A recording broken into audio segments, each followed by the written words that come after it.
as you before them or as you in front of them, and you don't have a Morris card or. Listen, at this day and age, we don't want to go into the court. We want to handle all our business outside of the court. Okay, before you want your paperwork. Okay, Absolutely. Okay. Absolutely. I stand corrected. You want your paperwork to go before the court, and then if you make a special appearance. Why? Your paperwork is a special appearance. If they don't respond to your paperwork, what you do once you conduct your business correctly, once you've done your administrative procedure, and they don't respond, and you ask them to remove the liens, remove the levies, or whatever, you then move it into a higher court and have them come in under show cause. And if you done your paperwork right, you got a nice big hefty fine that they got to pay. And when they come in there, the first thing going to happen, buddy, I helped on the case last year, year and a half ago. When we got done, it was trying to take his property. We went in there. We had a show cause hearing. The judge, the lawyer jumped up and hollered, "Your Honor, motion to dismiss for failure to state a claim." And the judge looked at the lawyer like, "Are you fucking kidding me? Did you read the brief?" And he asked him. He dropped his head and said, "Did you read the brief?" Right. He asked for motion to dismiss for failure to state a claim. We had a $9 million claim on the second page. He thought the judge was saying that. I don't think he read the case or the brief. And the judge told him, "Counselor," told him 3 times, "Counselor, you need to settle. Y'all go in the back room and work it out." I was out and headed back there. Excuse me, where you going? I'm his assistant. No, you can't go. Why not? If I was a lawyer, I can go. I'm here as his assistant. What's the difference? But I didn't have an appearance form, so I didn't even bother with it. But they went on in there. And I don't know how, but this knucklehead turned around after he done went in the back room with this lawyer. Then he went back and let one of his lawyer friends finish up the paperwork, and his whole claim got turned around and got put back in their favor. The lawyer ended up putting a code in his paperwork that was dealing with discrimination. And he called me up one day asking me, "Where did I get this discrimination?" Dude, what the hell are you talking about? He's one of them brothers who want to be in the know, but don't want to know, don't want to study. You got to hold his hand. I had to cut him loose after that. I'm sorry, I'm not even dealing. Yes, sir. Can you appear as a counselor in law, which doesn't require a license? You mean an attorney in fact? No, you got to go as an attorney in fact. You got 2 attorneys. You got attorney in law and attorney in fact. Attorney in fact is an individual who's been given power of attorney to act on that individual's behalf. But to even do that, most courts won't let you come in under power of attorney if you don't sign an appearance form. You get the brother to do a power of attorney, giving you permission to come in and act on his behalf. But you have to attach that to a court form called an appearance form. You know, when the lawyer comes in the courtroom, he says, "Such and such appearing on behalf of." Right. If you don't have that, they're not going to let you come in there. And you simply coming to assist. But the first thing you do in that paperwork is you step in there. 1, you maintain your status, and you're not giving up jurisdiction when you step in there. You're only stepping in there as a friend to the court.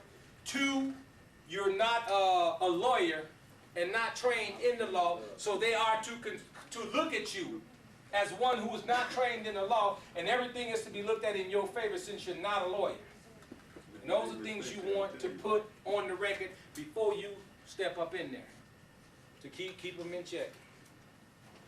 All right, let's move on past this 14th Amendment.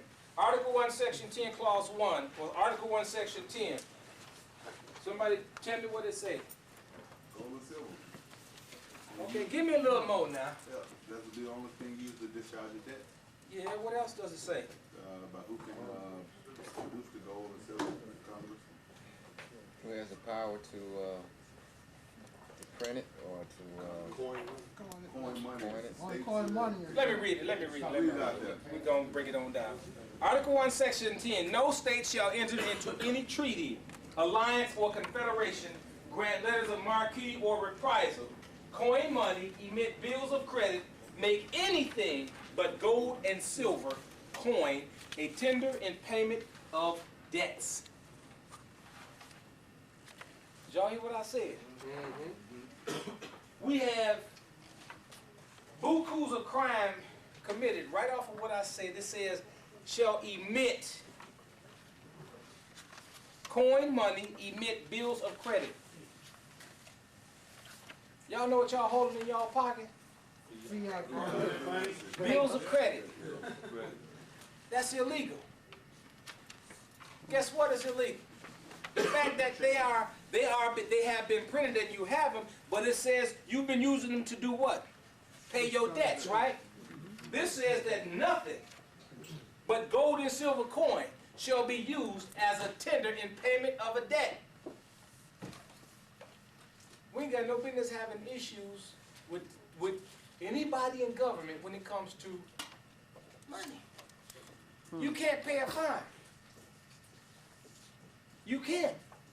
Why? Yes, sir. That's a violation of the Constitution. Bingo. If I use anything but gold and silver coin, I'm committing what? Fraud on the Constitution.